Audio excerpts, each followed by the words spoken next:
Hello everyone, আবারও চলে আসলাম নতুন একটা আপডেট ভিডিও নিয়ে ধুবড়ি টু ফুলবাড়ি ব্রিজের।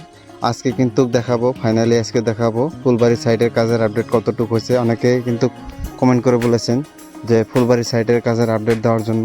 তো ফাইনালি আজকে চলে আসলাম ফুলবাড়ি, একদম স্টার্টিং পয়েন্ট থেকে আপনাদেরকে দেখাবো ফুলবাড়ির সাইডে কতটুকু কাজ আগ বাড়ছে।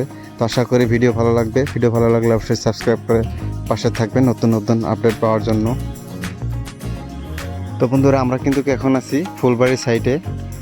ধুবড়ি টু ফুলবাড়ি ব্রিজের কাজের কতটুকু আপডেট হলো ফুলবাড়ি সাইডে, ওটা দেখাবো আপনাদেরকে। তো একদম আমরা কিন্তু এখন স্টার্টিং পয়েন্টে আছি। এইখান থেকেই কিন্তু এই যে দেখেন, এখান থেকে কিন্তু শুরু হয়েছে ধুবড়ি ফুলবাড়ি সাইডে। এখান থেকে কিন্তু স্টার্ট হয়েছে ব্রিজ।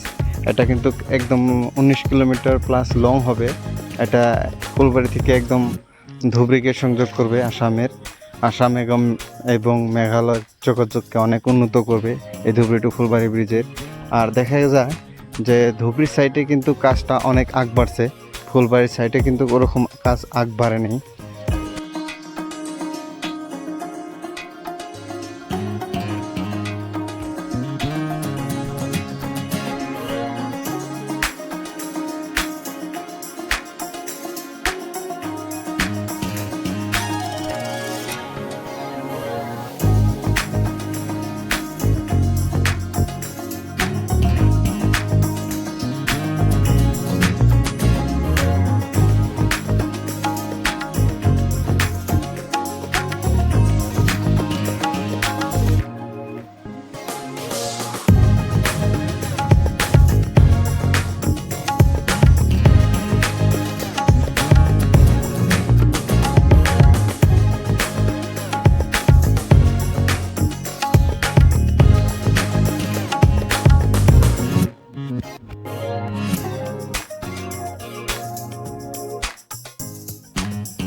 আর এই ধুবড়ি টু ফুলবাড়ি ব্রিজের কাজের দায়িত্ব কিন্তু L&T কোম্পানিকে দেওয়া হয়েছে।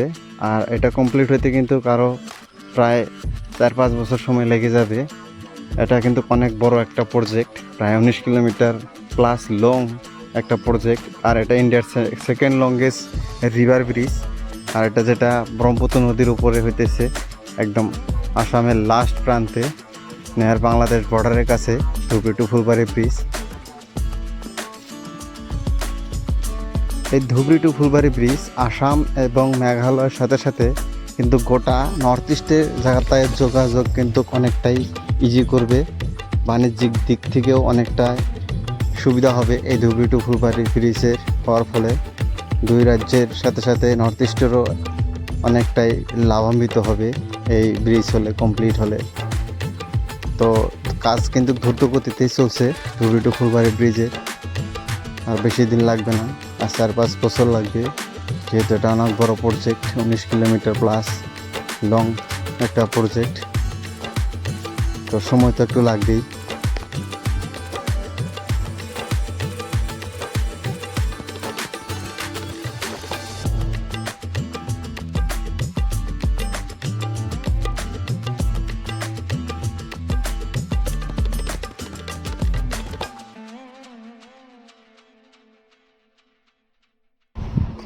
তো বন্ধুরা, আজকের আপডেট ভিডিও এই পর্যন্তই।